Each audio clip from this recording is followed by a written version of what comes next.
मेल्विटा एना ब्रागांजा। हांव गांवान मंगेशीचें आनी हांव बेलगांव KLE कॉलेजींत नर्सिंग शिकतां।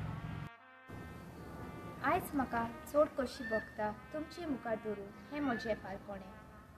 तशेंच आयज हांव चड आनी चड खुशाल की चिकाले बायो-क्रुसाडर्स हांणी ही स्पर्धा घडोवन हाडल्या म्हूण आनी हे स्पर्धेक म्हाका सहयोग दिलो म्हूण तांकां हांव काळजाचे खोलायेंतल्यान देव बरें करूं म्हणटा। पारकोणें आमच्या गोंयकाराचें दायज। हें दायज आमी सांबाळून दवरूंक जाय। तर हांव मागतां सगल्या आमच्या गोंयकारां लागीं की तांणी ही पारकोणी सांबाळची आनी समाजार हाडची। आतां आयकात म्हजें हें पारकोणें। तुमची जाप दियात आनी इनामां जिखात।